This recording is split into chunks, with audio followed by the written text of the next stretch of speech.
Hi guys, I'm back again today with another video, and today we are checking out New Zealand's school without rules. Oh, I don't know if this is good or bad. We'll find out because rules are important, but it depends at the same time. But anyways, before we do start, don't forget to subscribe, click the bell button, and let's begin our week with this video. Let's get it. Welcome back. Are today's kids too soft? One principal in New Zealand thinks so and has embarked on a radical experiment. He's thrown out the playground rulebook. Kids do whatever they like at recess and it's a free-for-all. His only directive to them is don't kill anyone. Dani Isdale went to see the chaos for herself and discovered some surprising results.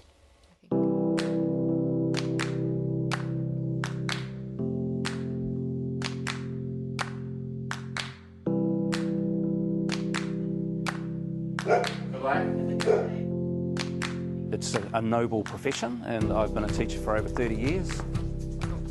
I love kids. Being with kids is a great job to do, so that's who I am.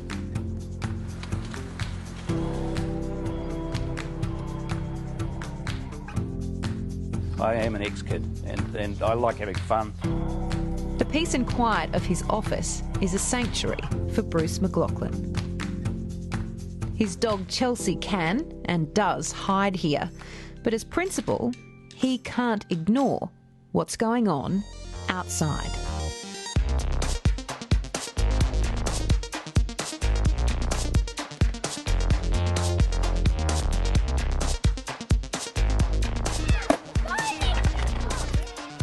Here, on the outskirts of Auckland, students as young as 5 do whatever they want in the playground.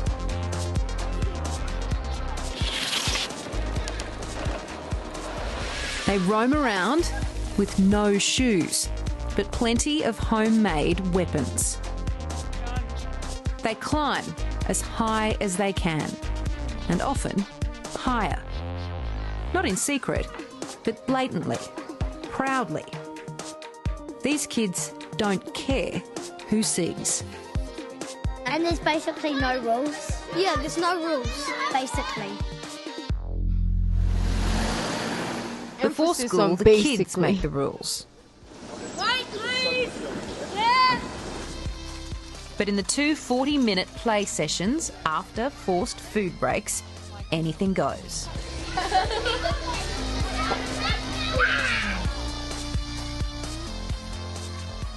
Are you scared? I'd be scared. You'd be scared because you might be too heavy. Oh, thanks. No rules, no limits, no problem for the principal. What do you call this, Bruce? Chaos? Yeah, organised chaos. Doesn't look very organised No. to me. This looks a mess, Rosie. To me, it looked dangerous. And don't you worry when they're climbing up high and... I always say to people when they're looking and they long say, as they oh, have my tetanus kid might get hurt, I shots. say, don't look. That is very, very high. If it worries you, don't look. Because stuff like without When shoes. do you step in? How far is too far? Personally, I wouldn't step in at all. I would wait for a kid to come to me for help. So when kids are on their own, learning to do things for themselves, some of the lessons might be hard, but they're good lessons. It's good learning. When Bruce strolls through the playground, the kids know he's there. Can't miss those shoes. They also know there's only one thing they could do to make him really mad. Do you have any rules? I suppose that there are rules that people understand are rules in society. You know, kids aren't allowed to kill each other. So that's the only rule. Your kid can't kill another kid. Yeah. It's been 3 years since Bruce introduced free-range kids play breaks. The idea was to stop saying no. We didn't say you can't do that, we just turned a blind eye. Over a period of time we turned a blind eye to everything because actually nothing that the kids were doing was a problem. The real problem, he And they're gonna says, do is it behind your back mollycoddling. anyway, so, you know. the birth of helicopter parenting, the need to wrap our kids up in cotton wool and not give them an opportunity to hurt themselves. And when you do that, for the very best of reasons, you're actually taking away a lot of learning opportunities for kids. So Bruce decided to throw out the rule book without asking the parents. Because we didn't actually tell them what we were doing. And what we were doing was basically just taking away the rules gradually and letting kids be kids. Needless to say, the kids think he's great, but then they would. I'll do one more, then I'll go back to class. It's a bow and arrow with sticks and string. It's made of it. You shoot it. Okay. I'm still really careful not to hit anyone, though. What do you do when you can do anything you like? What do you do? We have fun, climb trees. And then they think of more, like they become more creative because they figure out how to have fun on their own. Bruce pushed it even way past where I was willing to go. Professor Grant Schofield and his research into playtime behaviour are partly to blame. What began as a study of childhood obesity became an investigation into how kids play. So we went to a bunch of schools and started to think, well, could we reintroduce the idea of a risky, unmanaged play, kids playing on their own terms? Hello. And the answer to start with from schools, at least in the higher socioeconomic areas, was no. Bruce said yes. Professor Schofield believes it will pay off because risk is good for young brains. High risk, high So reward. the bit of the brain that manages risk too. and controls emotion develops when you expose it to exactly that, risk and emotion. And this frontal lobe, prefrontal cortex in particular, is something that develops through childhood into early adulthood, and it's a very important part of the brain. It runs simulations about the consequences of our behaviour. If I behave like this, then this will happen. If I do this, then maybe this will happen.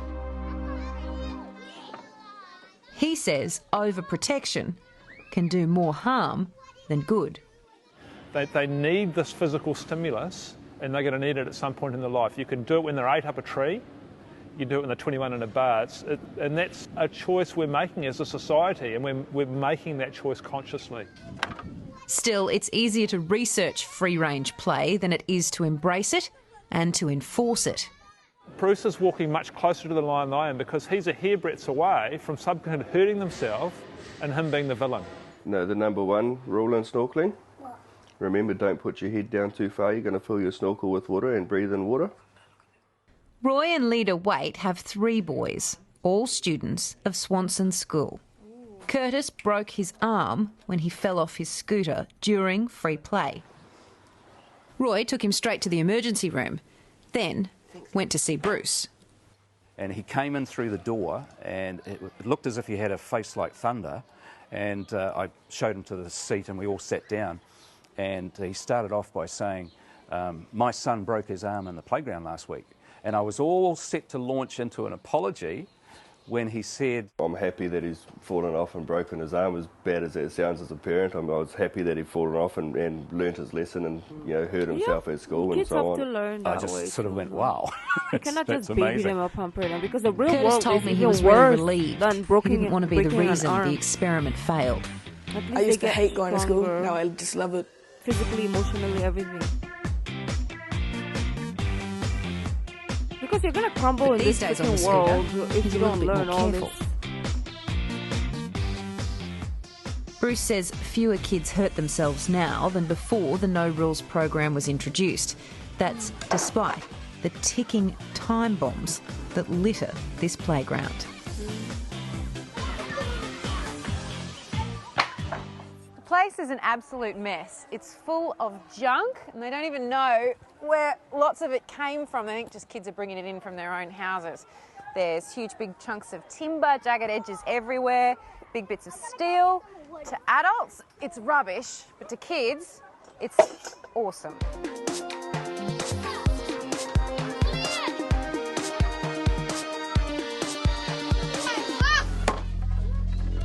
The possibilities are endless. And so are the risks. Do you enforce tetanus shots? No. I saw them hurt We themselves. need it, though. We need it for children. But anyways, in New Zealand, they have probably like good healthcare. Probably I saw is them already help each other. Be given careful, to kids considerate, when they were young. cooperative. No one was using iPods, smartphones or game consoles. They're not banned, but the kids seem too busy for technology. I gotta put it down. The bigger kids who broke up fights seemed to show up just in time. And as soon as the bell rang, they went inside, where the chaos was gone. They're focused on learning here because they have had a chance to burn off all that energy. They've done what they wanted to do, and now they come back in here and they focus on learning. This calm is proof, Bruce reckons, he's doing the right thing. And those are your choices. Concentration, he claims, is up. Incidents of bullying, way down. Confidence, sky high, and injuries, far fewer. The teachers took a while to get on board. And I kind of went, my kids are going to get knocked over, Bruce. This is crazy. This is crazy. Just crazy enough to work. In New Zealand, we do things perhaps a little bit differently. I think we like to ask for forgiveness rather than permission. So we just do it. It's much easier for schools in New Zealand to test radical ideas. There's a national insurance scheme covering the medical costs of personal injuries, so parents don't tend to sue schools. Maybe this is not gonna be a thing in the States because Even if worst case scenarios, left, right, and center. happens, then I certainly wouldn't want to take legal action. I think it's bloody great. Not because of what the teachers do, but what they don't do. This little girl got stuck and asked for help. Now I forgot how to get down. When I asked Bruce if I could give her a hand, he told me no. You get up, you get down. She did. Then she climbed straight back up. This is good for me, at least. I mean, I'm scared, of course, of that rusty nails, like, hurting them. It's very dangerous. Tetanus is not a joke. But if they have like the shots, which they should, to be honest, like that's one of the rules that they should implement. So like before you come to the school, at least let your kids have. But I think maybe the medical system in New Zealand maybe implements that already. So maybe that's why they are not worried as much. But anyways, this is how most of us, like the older generations, right, we grew up. And compared to the younger generations now, you can see that they're struggling more with mental health compared to us and even the younger generation, is because we had that freedom. We weren't like stuck on a screen, comparing our lives to other people. We didn't have that immediate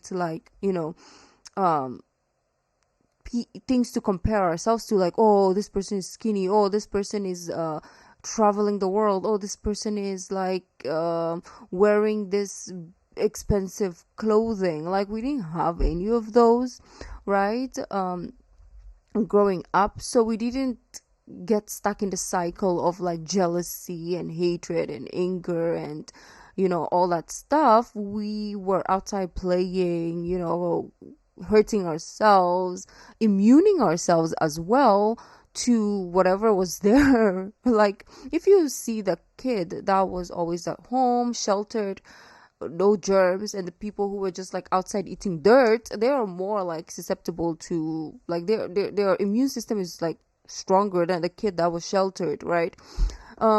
So I think it's the same thing to this type of learning, wherein they don't have their phones 24/7 with them, the children. Maybe at home, yes, but not as much, because most of the time they're in class, and then the other part is they're outside playing with their friends. And if they go home, probably they're doing their homework or playing with friends again, and maybe they have like 1 hour, 2 hours a day to watch television or internet or whatever, right? So it's not as toxic as our day and age, wherein these children are immune to their iPhones. Like a 2-year-old has a freaking iPhone and a phone and whatnot, and that's all they do every day for the rest of their life. They don't know anything. They don't go outside for vitamin D. They don't go outside to get immune to whatever is out there.